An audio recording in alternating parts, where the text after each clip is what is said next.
Bismillahirrahmanirrahim. Assalamualaikum warahmatullahi wabarakatuh. Alhamdulillahi rabbil alamin. Wassalatu wassalamu ala asyrafil anbiya'i wal mursalin.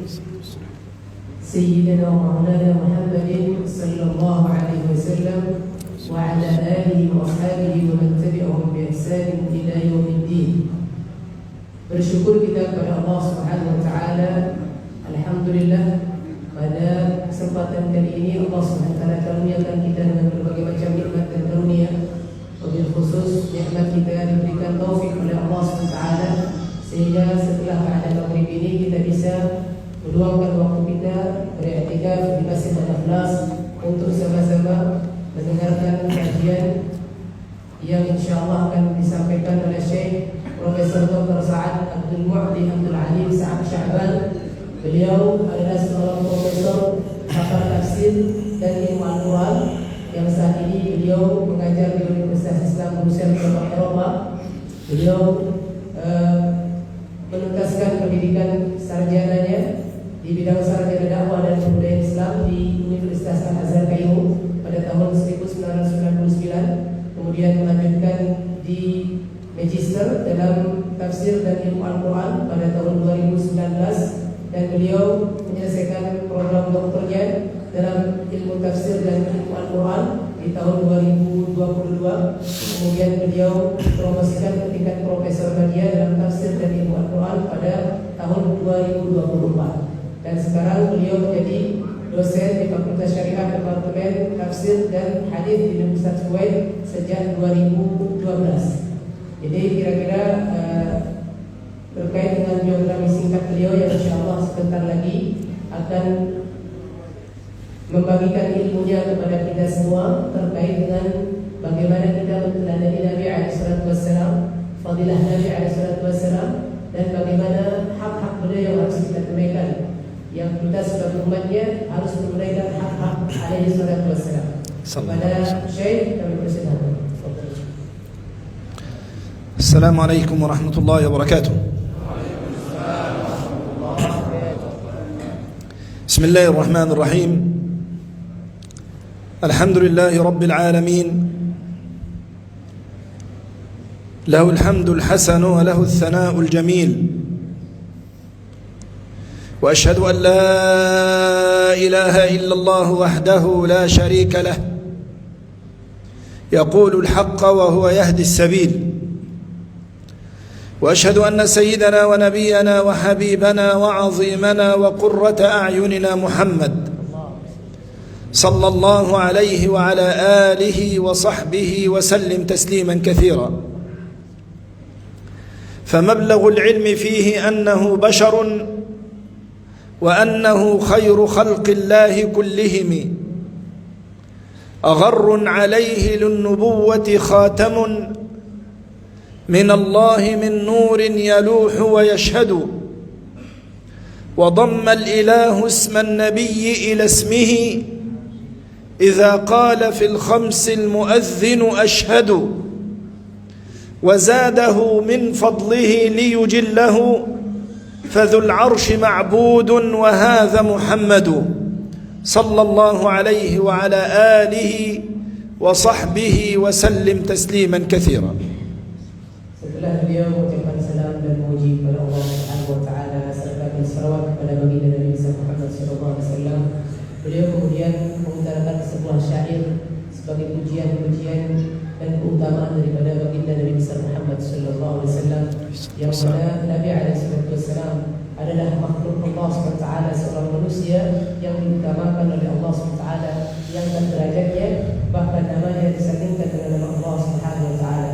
Beliau alaihi salatu wassalam yang kita semoga senantiasa bisa terus mencintai dan bersalawat kepada beliau alaihi salatu wassalam.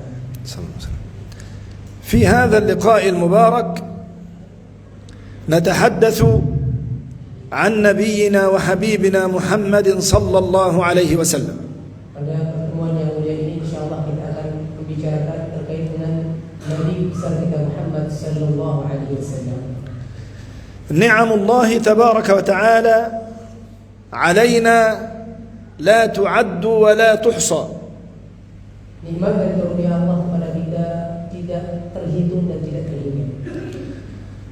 قال الله تعالى في سورة النحل وإن تعدوا نعمة الله لا تحصوها.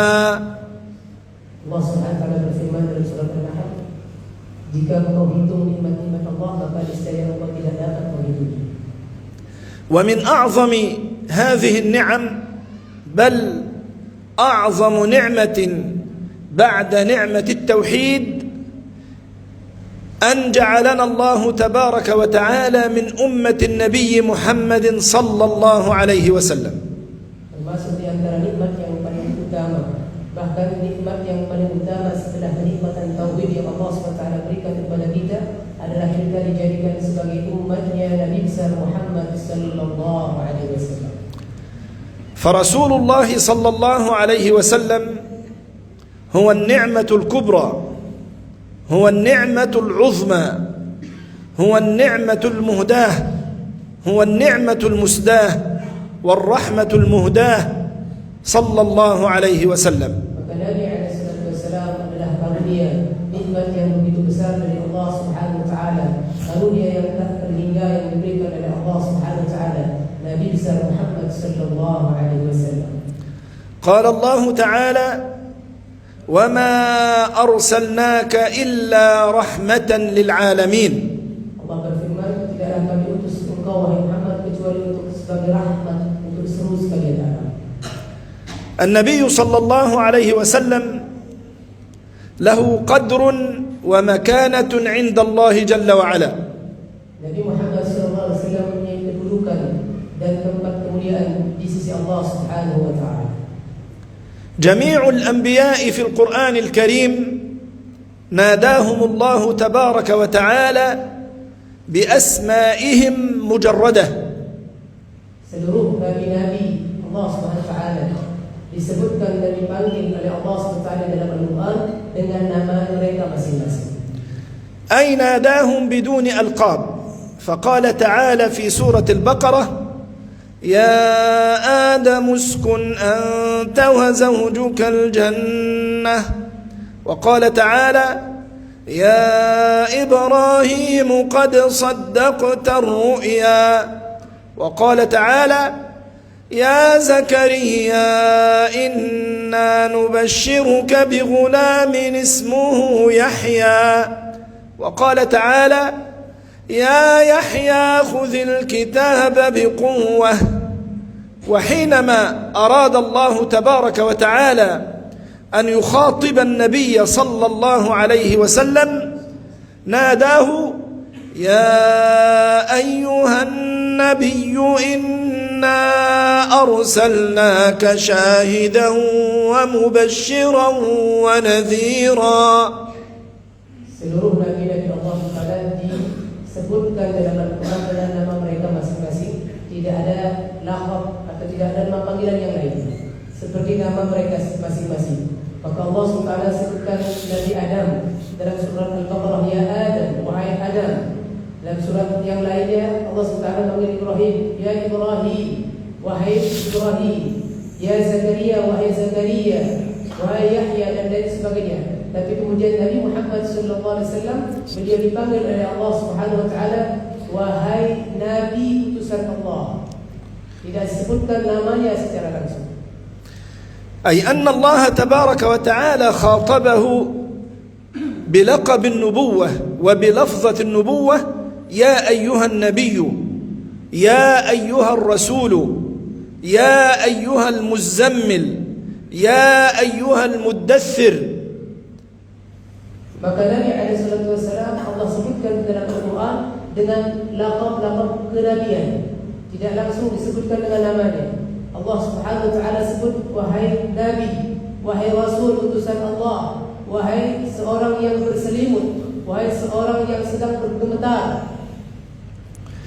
وما أقسم الله تبارك وتعالى بحياة أحد من الخلق إلا بحياة نبينا وحبيبنا محمد صلى الله عليه وسلم.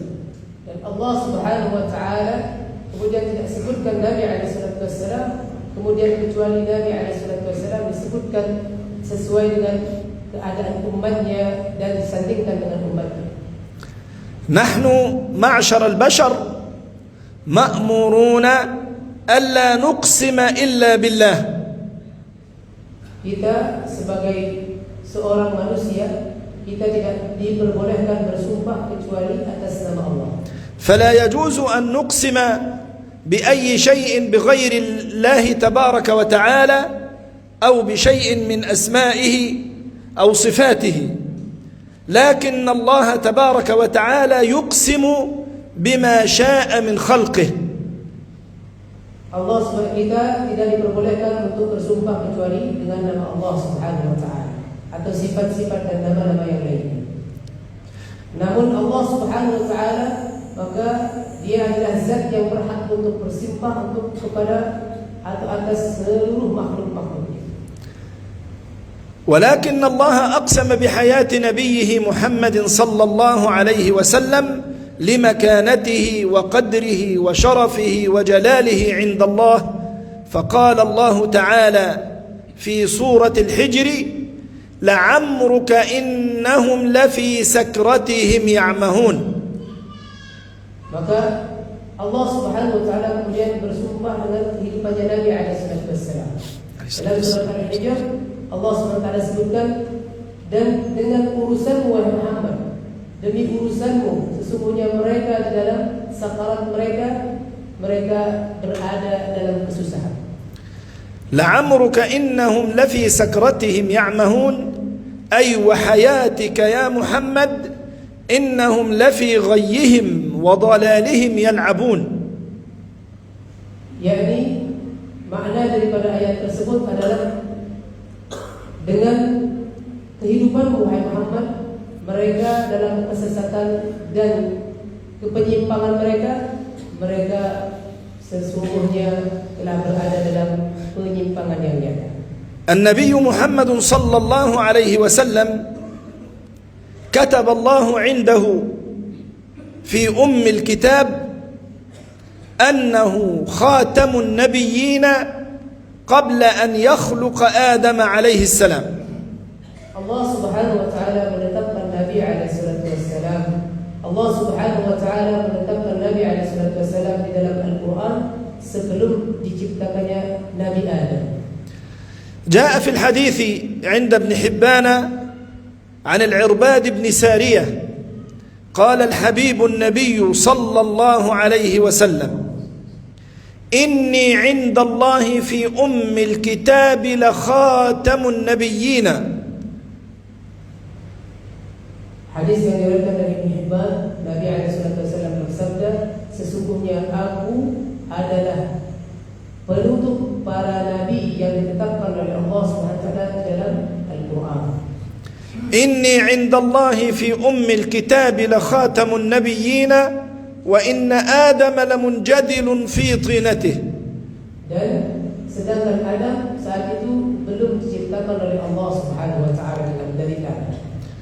أي أن الله تبارك وتعالى كتب عنده قبل أن يخلق آدم الذي هو أبو الخلق أبو البشر، قبل أن يخلقه كتب الله أن محمدا صلى الله عليه وسلم هو خاتم النبيين صلى الله عليه وسلم.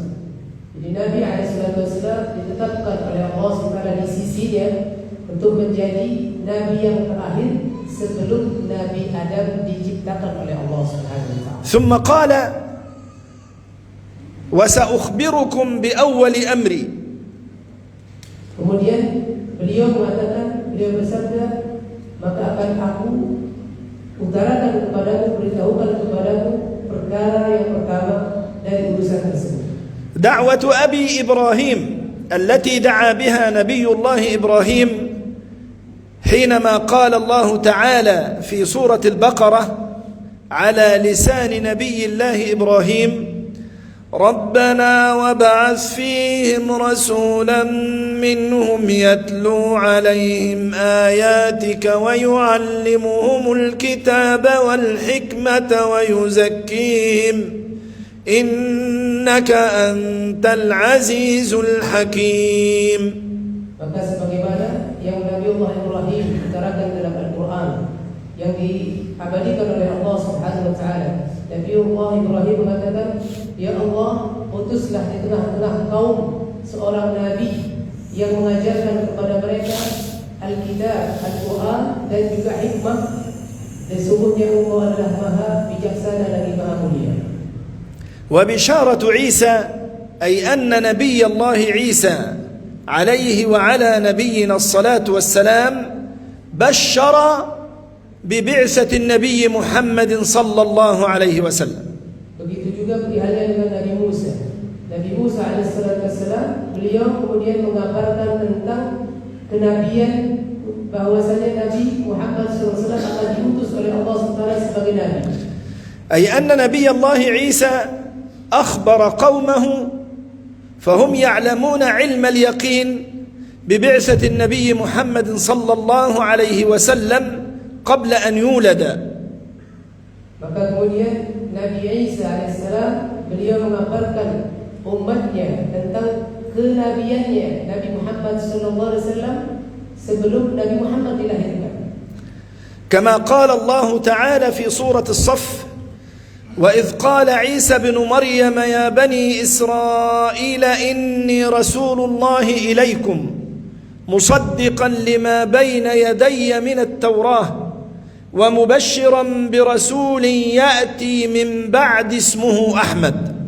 Sebagaimana yang Allah Subhanahu wa taala tegaskan dalam surat As-Saff, Allah Subhanahu wa taala berfirman, Nabi Musa mengatakan kepada kaumnya bahwasanya aku adalah nabi di antara Bani Israel. Aku sebagaimana yang Allah Subhanahu wa taala kemudian sebagaimana yang Allah Subhanahu wa taala berikan kepadaku sebagai pembenaran daripada kenabianku yaitu di Taurat dan juga dalam Injil, dan kamu disuruh mengabarkan, memberikan berita gembira tentang nabi yang akan datang setelahmu yang bernama Ahmad. هذا نبيكم صلى الله عليه وسلم.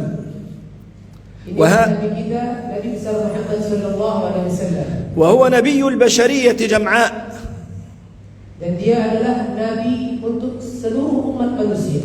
أرسله الله تبارك وتعالى للناس كافة، للعرب والعجم والأبيض والأسود، للأهل الأرض قاطبة. Allah SWT utus beliau untuk seluruh manusia, untuk orang Arab ataupun untuk orang non-Arab, untuk orang yang kulitnya putih atau hitam, merah ataupun yang lainnya, untuk seluruh manusia. وله حقوق على الإنسانية جمعاء. Dan beliau juga mempunyai hak-hak yang harus kita tunaikan dan harus manusia tunaikan semuanya. فما هو حق النبي صلى الله عليه وسلم على البشرية؟ Maka apa hak-hak Nabi alaihissalam yang harus ditunaikan oleh umat manusia? الحق الأول الإيمان برسالته والإقرار بنبوته.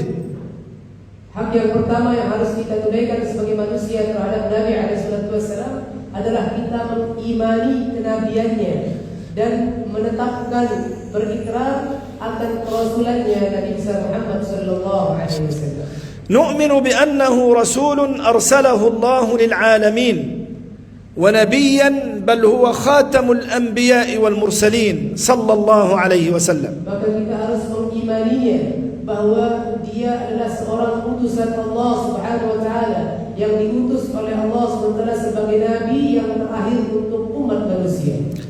قال الله جل وعلا في سورة البقرة: آمن الرسول بما أنزل إليه من ربه والمؤمنون كل آمن بالله وملائكته وكتبه ورسله لا نفرق بين أحد من رسله وقالوا سمعنا وأطعنا غفرانك ربنا وإليك المصير. Maka Allah Subhanahu wa taala berfirman dalam surat Al-Baqarah, "Amana ar-rasul," telah beriman Nabi alaihi wasallam terhadap apa-apa yang diturunkan kepadanya dari Tuhannya dan juga orang-orang yang beriman. Setiap orang yang mengimani Nabi SAW dan malaikat-malaikatnya dan juga kitab-kitabnya dan juga utusan-utusannya. Tidak ada kami membedakan salah satu di antara utusan-utusan Allah. فعقيدتنا نحن المسلمين أن نؤمن بجميع الأنبياء والمرسلين. Maka akidah kita sebagai seorang muslim adalah mengimani semua utusan-utusan Allah Subhanahu wa taala. من لدن آدم أبي البشرية dari Nabi Adam, nenek moyangnya manusia, مرورا بجميع الأنبياء وختاما بنبي الله محمد صلى الله عليه وسلم. dan juga semua nabi sampai dengan nabi yang terakhir Nabi Muhammad sallallahu alaihi wasallam. فمن آمن بجميع الأنبياء ولم يؤمن بنبي الله محمد صلى الله عليه وسلم لم يقبل الله منه شيئا. Siapa saja yang beriman kepada seluruh nabi kemudian dia tidak beriman kepada Nabi besar Muhammad sallallahu alaihi wasallam, maka tidak akan pernah diterima suatu apapun darinya oleh Allah Subhanahu wa taala. فلا ينبغي أن يؤمن قوم بنبي من الأنبياء ويتركون نبيا، أو يؤمنون بجميع الأنبياء ولم يؤمنون بنبينا وحبيبنا محمد صلى الله عليه وسلم. Maka tidak patut bagi seseorang itu untuk beriman kepada satu nabi dan kemudian tidak mengimani nabi yang lainnya, atau dia mengimani Nabi Muhammad SAW kemudian tidak mengimani nabi-nabi yang lainnya. قال النبي صلى الله عليه وسلم: والذي نفسي بيده لا يسمع بي أحد من هذه الأمة يهودي ولا نصراني ثم لا يؤمن بالذي أرسلت به إلا كان من أهل النار. Nabi SAW bersabda, demi zat yang jiwaku berada di tangannya, demi Allah kata Nabi, tidaklah seseorang yang kemudian mendengar seruanku, baik dari Yahudi ataupun Nasrani, kemudian dia tidak beriman terhadap apa yang aku bawa dari apa yang Allah SWT turunkan kepadaku, maka dia akan masuk ke dalam api nerakanya Allah. هذا هو الحق الأول على البشرية نحو رسول الله صلى الله عليه وسلم. Maka inilah hak yang pertama yang harus kita tunaikan sebagai manusia di hadapan Nabi SAW. أن يؤمنوا به وأن يقروا بنبوته ورسالته ويعتقدوا ذلك ويعملوا به. Maka dia atau kita sebagai seorang manusia harus beriman kepadanya, menetapkan, mengikrarkan tentang kenabiannya, dan kita mengikuti ajarannya serta sampai kemudian kita meninggal dunia. الحق الثاني من حقوق النبي صلى الله عليه وسلم hak yang kedua yang harus kita tunaikan yang dimiliki oleh Nabi SAW, الاحتكام بشريعته، أي أن نحكم وأن نحكم سنة رسول الله صلى الله عليه وسلم في كل أمر من أمور حياتنا. berhukum dengan syariatnya Nabi SAW. Maksudnya adalah kita mengamalkan sunnah-sunnah beliau dalam setiap urusan kehidupan kita.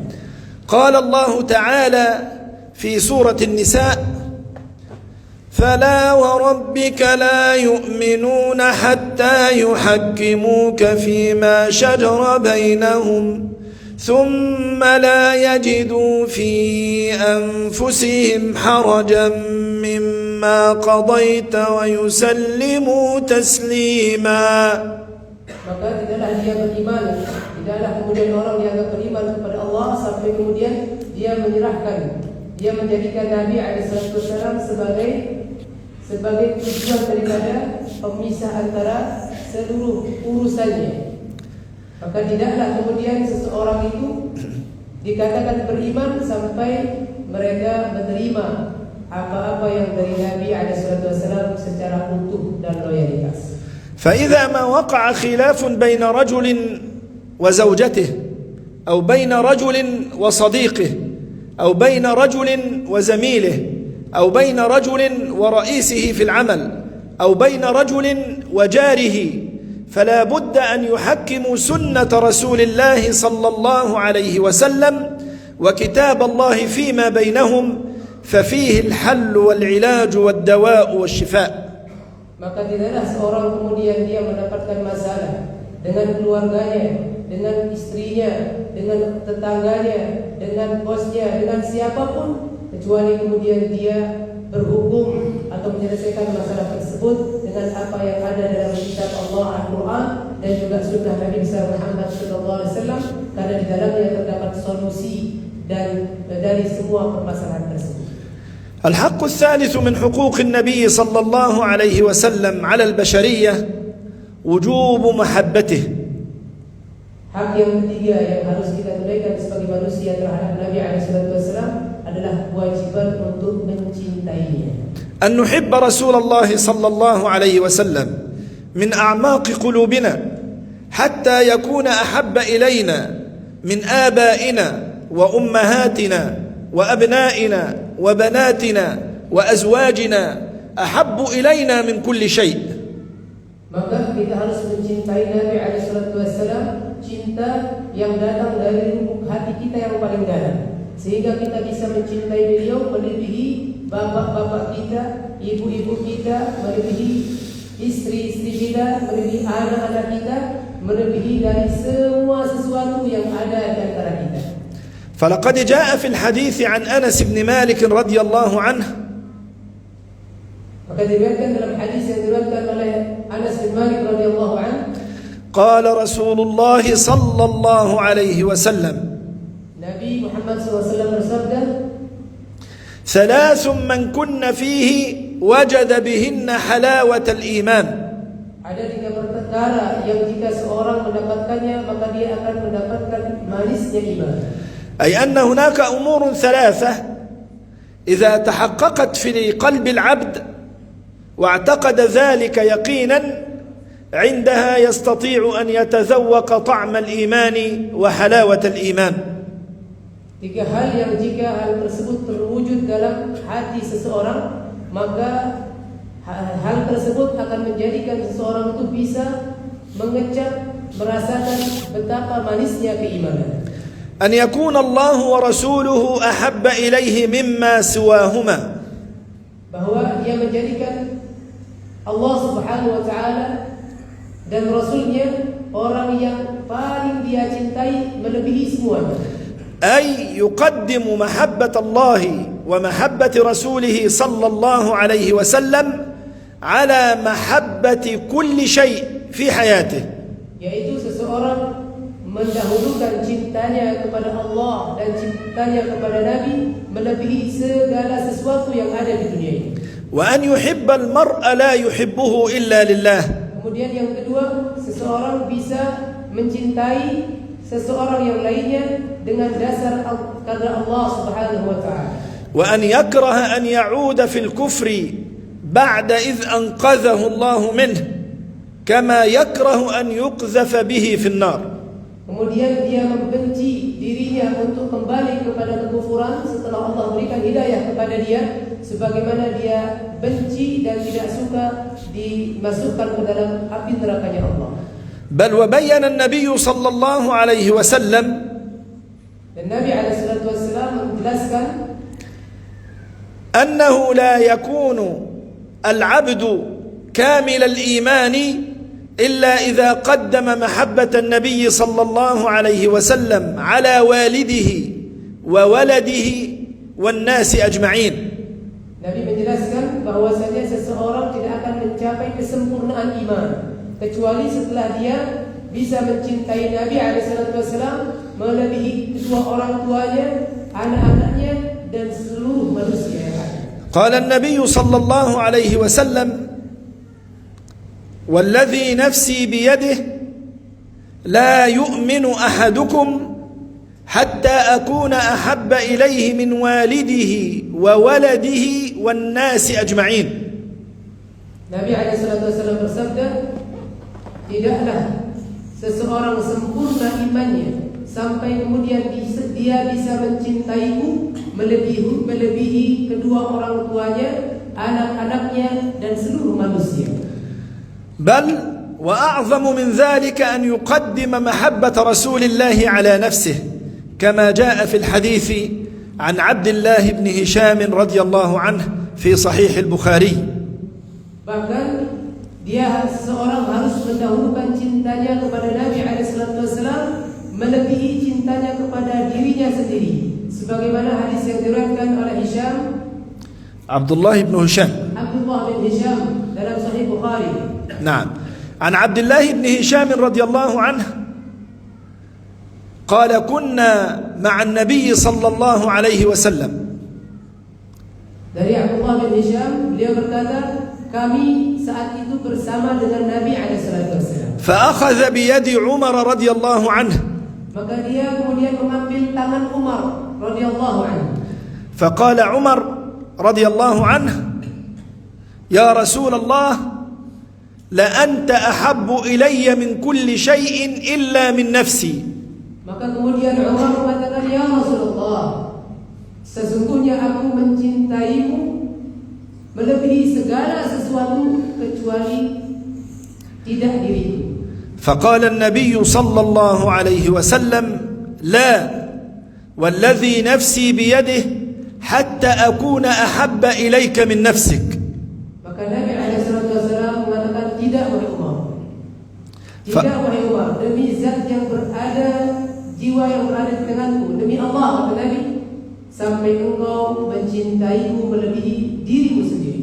فقال عمر لأنت أحب إلي من نفسي يا رسول الله. Maka kemudian Umar mengatakan, sesungguhnya engkau lebih aku cintai daripada diriku sendiri ya Rasulullah. قال الآن يا عمر أي الآن كمل إيمانك رضي الله عنه. Maka setelah itu Nabi SAW bersabda, sekarang wahai Umar, telah sempurna keimananmu. وهذه المحبة يجب أن تكون محبة عملية لا كلمات باللسان تقال.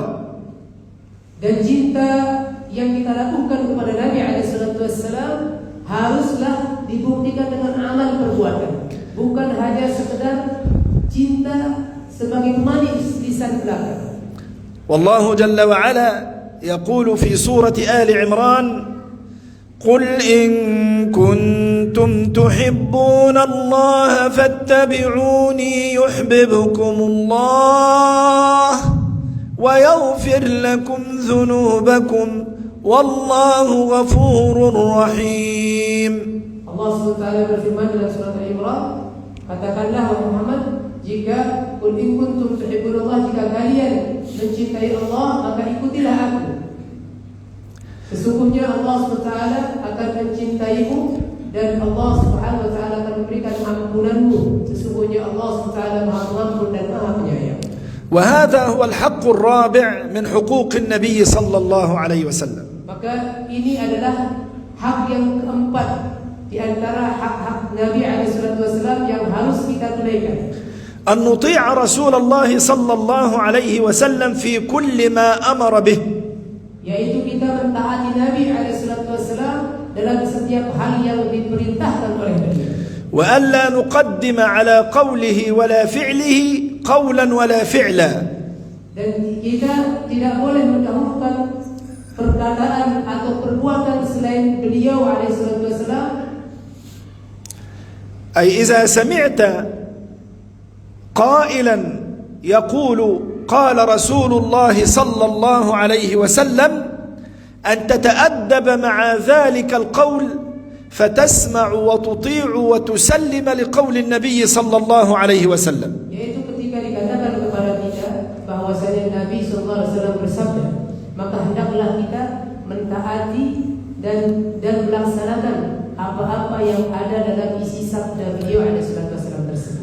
ولا تفعل خلاف ما قال رسول الله ولا تفعل خلاف ما فعل رسول الله صلى الله عليه وسلم. Dan kita tidak boleh kemudian mengerjakan apa-apa yang berselisih dari apa-apa yang menyelisihi dari ucapan Nabi dan apa-apa yang menyelisihi dari perbuatan Nabi Muhammad sallallahu alaihi wasallam. واسمع إلى قول الله تعالى في سورة الحجرات. Maka dengarkanlah apa yang Allah Subhanahu wa taala firmankan dalam surat Al-Hujurat. أذن إن شاء الله. Kita jeda untuk azan terlebih dahulu.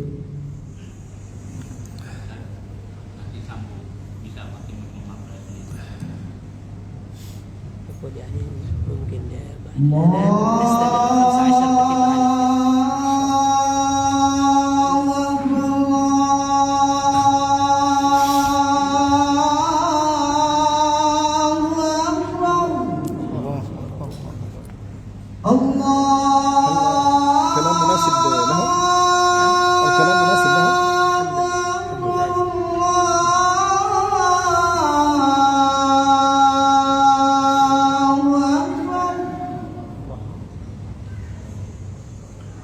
أشهد أن لا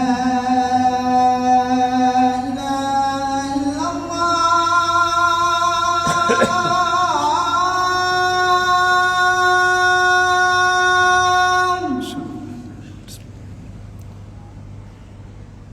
أشهد أن لا إله إلا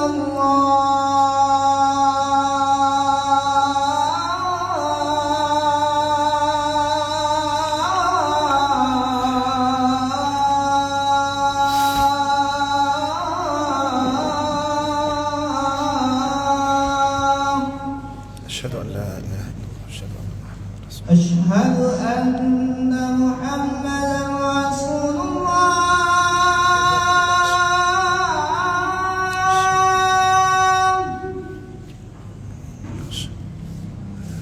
أشهد أن محمدا رسول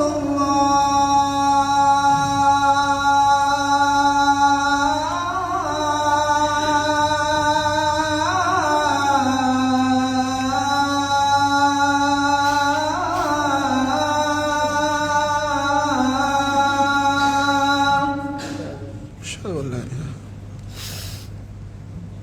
حي على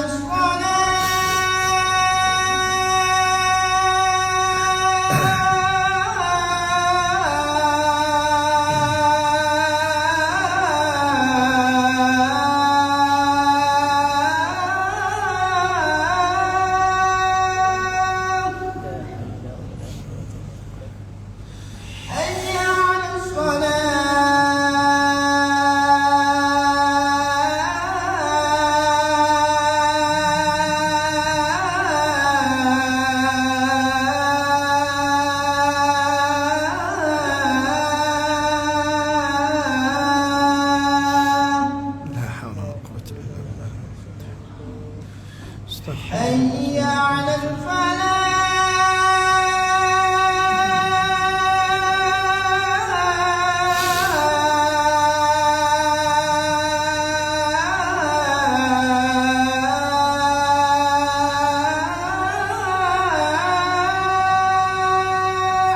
لا حول ولا قوة إلا بالله.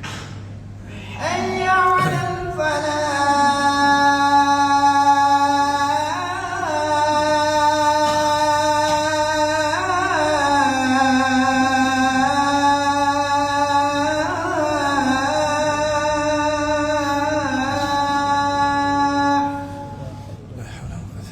الله أكبر الله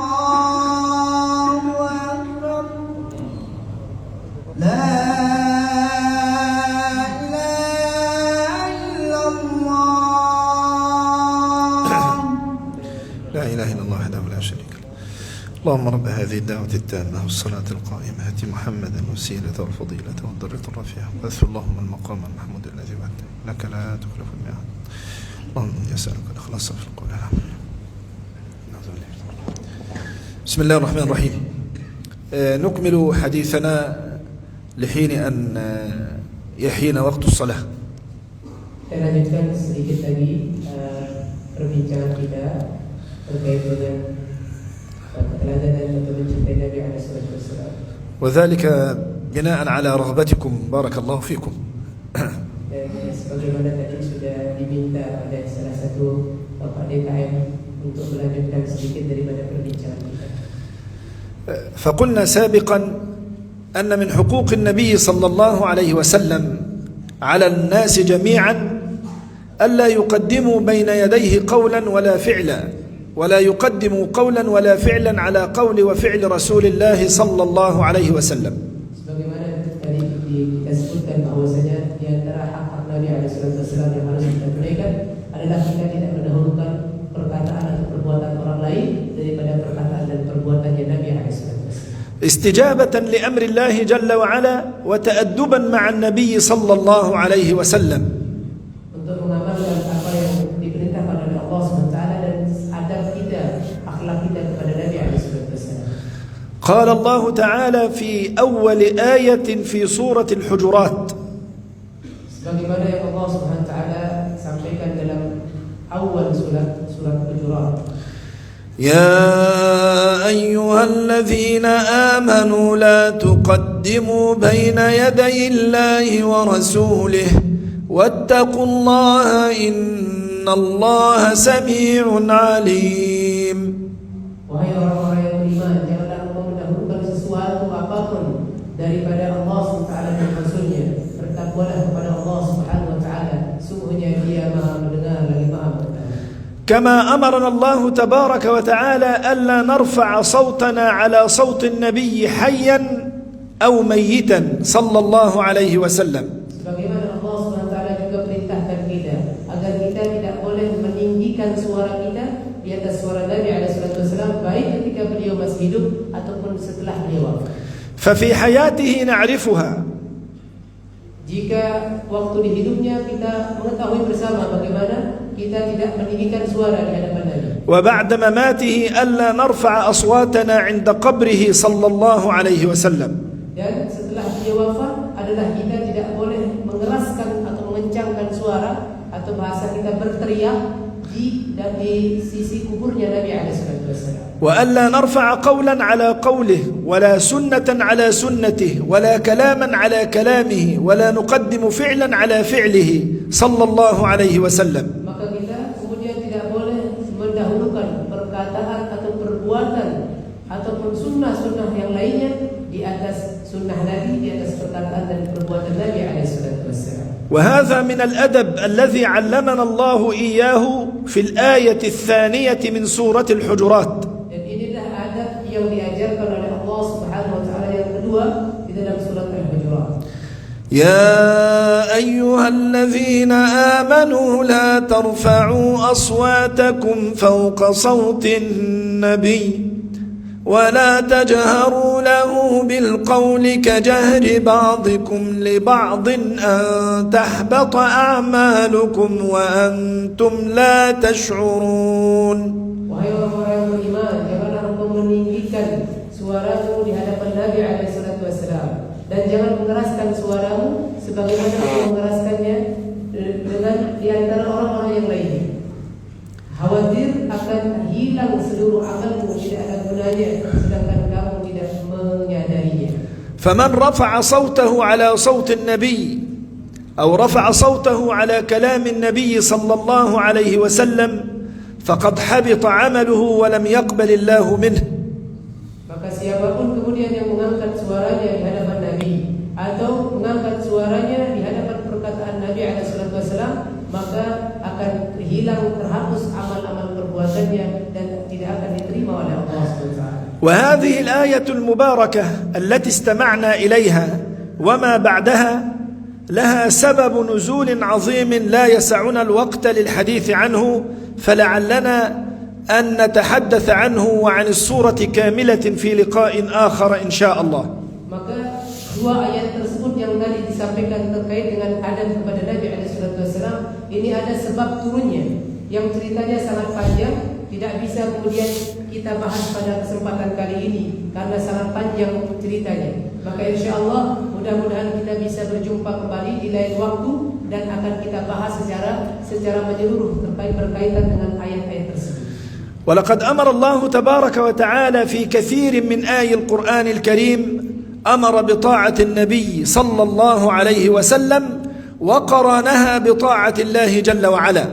Dan Allah Subhanahu wa taala memerintahkan di dalam ayat-ayat Al-Qur'an banyak sekali ayat-ayat yang membicarakan tentang ketaatan, kewajiban taat kepada Nabi alaihi wasallam yang disandingkan dengan ketaatan kepada Allah Subhanahu wa taala.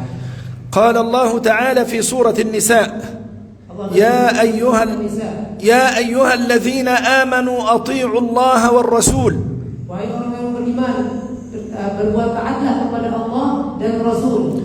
وقال في سورة آل عمران: وأطيعوا الرسول لعلكم ترحمون. Dan di dalam surah Al-Imran, wahai orang yang beriman, dan taatilah Rasul agar engkau diberikan rahmat oleh Allah. وأطيعوا الله والرسول لعلكم ترحمون في سورة آل عمران. Dan taatilah Allah SWT dan Rasulnya sehingga kamu beriman mendapatkan rahmat Allah Subhanahu wa taala. وقال تعالى في سورة الأنفال: يا أيها الذين آمنوا أطيعوا الله ورسوله. Dan dalam surah Al-Anfal Allah berfirman, dan berbuat taatlah kepada Allah dan Rasulnya atau utusannya. فطاعة النبي صلى الله عليه وسلم مقرونة بطاعة الله تبارك وتعالى. Maka ketaatan yang harus diberikan kepada Nabi alaihi wasallam disandingkan oleh Allah SWT dengan ketaatan kepadanya. والله جل وعلا يقول في سورة النور: وإن تطيعوه تهتدوا. Dan Allah SWT berfirman dalam surat An-Nur, jika kalian mentaatinya maka niscaya kalian akan mendapatkan petunjuk. فالهداية والتوفيق في طاعة النبي صلى الله عليه وسلم. Maka hidayah dan taufik akan kita dapatkan ketika kita mentaati Nabi alaihi wasallam. بل وأعظم من ذلك Bahkan lebih utama daripada semua itu, أن من أراد أن يعيش حياة سعيدة حياة كريمة وأن يحيا حياة حقيقية فعليه أن يستجيب لأمر الله وأمر النبي صلى الله عليه وسلم. adalah jika seorang ingin mendapatkan kehidupan yang bahagia, kehidupan yang sempurna, kehidupan yang sesungguhnya, maka hendaklah dia mentaati apa yang diperintahkan oleh Allah dan Rasulnya. نكتفي هذا القدر، نصلي العشاء أم نكمل؟ نكمل أولا ثم نصلي العشاء. طيب ما في إشكالية؟ ما في إشكالية. طيب إن شاء الله 5 دقائق. إن شاء الله. فالحياة الحقيقية التي يسعد بها الإنسان في دنياه وفي آخرته في استجابته لأمر الله وأمر النبي صلى الله عليه وسلم. Maka kehidupan yang sebenarnya, sejatinya kehidupan yang akan membawakan kepada kebahagiaan kita adalah ketika kita mengamalkan seluruh perintah Allah dan perintah Nabi alaihi wasallam. الله تبارك وتعالى خلق الإنسان من طين من الأرض ومن نفخة علوية هي الروح من أمر الله تبارك وتعالى. Allah Subhanahu wa taala ciptakan manusia dari tanah dan dari hembusan ruh dari Allah Subhanahu wa taala. فالجسد خلق من الطين وغذاؤه على ما يخرج من الأرض أي من الطين. Maka manusia yang diciptakan oleh Allah SWT dari tanah, maka gizinya adalah apa-apa yang keluar dari tanah. وهذا تشترك فيه جميع المخلوقات. Maka hal yang seperti ini semua ciptaan Allah sama. أما الروح التي هي من أمر الله تبارك وتعالى Adapun ruh atau jiwa yang berasal dari Allah Subhanahu wa taala, فغذاؤها ودواؤها لا يكون إلا في الاستجابة لأمر الله وأمر النبي صلى الله عليه وسلم. maka gizi ruh tersebut tidak lain tidak bukan adalah apa-apa ketika kita menjawab seluruh panggilan-panggilan Allah Subhanahu wa taala dan Rasul. لذلك يقول الله تعالى في سورة الأنفال: يا أيها الذين آمنوا استجيبوا لله وللرسول إذا دعاكم لما يحييكم. Maka Sehingga Allah SWT berfirman dalam surat Al-Anfal, wahai orang-orang yang beriman, hendaklah kalian menjawab seruan-seruan Allah SWT untuk apa-apa yang kemudian bisa menghidupkan kalian. والنبي صلى الله عليه وسلم يقول كما في حديث أبي هريرة رضي الله عنه عند البخاري. Dan Nabi SAW bersabda dalam hadis yang diriwayatkan oleh Abu Hurairah dalam Sahih Bukhari, كل أمتي يدخلون الجنة إلا من أبى. setiap umatku akan masuk ke dalam surga Allah kecuali orang yang enggan. قالوا ومن يأبى يا رسول الله؟ Para sahabat bertanya, siapa yang enggan itu ya Rasulullah? قال من أطاعني دخل الجنة ومن عصاني فقد أبى. Siapa yang mentaatiku akan masuk ke dalam surga Allah, dan siapa yang bermaksiat kepadaku, merekalah orang yang enggan untuk masuk ke dalam surga. فيجب علينا أيها المسلمون Maka kewajiban kita, wahai saudara-saudaraku kaum muslimin semuanya, أن نقر وأن نؤمن بنبوة نبينا وحبيبنا محمد صلى الله عليه وسلم، agar kita betul-betul benar-benar beriman kepada Nabi dan kenabiannya, وأن نحبه أكثر من كل شيء، dan kita harus mencintainya melebihi segala sesuatu, وأن نقدم طاعته على طاعة كل شيء، dan kita mendahulukan ketaatan kepadanya di atas ketaatan terhadap segala sesuatu, وأن نستجيب لأمره رجالا ونساء وأطفالا شبابا وشيوخا وكهولا، dan hendaknya kita menjawab seluruh panggilan-panggilan dari seruan-seruan ketaatannya, baik yang laki-laki ataupun perempuan, anak-anak ataupun orang tua dan bapak-bapak. وأن نعلم أن الخير كل الخير في طاعة النبي صلى الله عليه وسلم، Dan hendaklah kita mengetahui bahwasanya kebaikan di atas kebaikan itu adalah mentaati Nabi alaihi salatu wassalam. ونكتفي بهذا القدر من حقوق النبي صلى الله عليه وسلم حتى لا أطيل عليكم.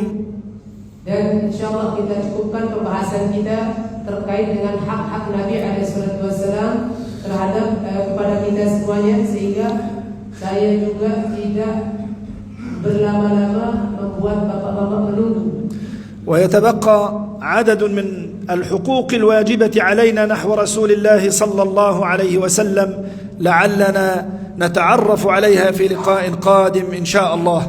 Dan ada sedikit, masih ada hak-hak yang harus kita tunaikan kepada Nabi alaihi salatu wassalam, yang mudah-mudahan kita dapat bertemu kembali di lain kesempatan insyaallah. ونختم هذا اللقاء المبارك بالدعاء لعل الله تبارك وتعالى أن يغفر لنا.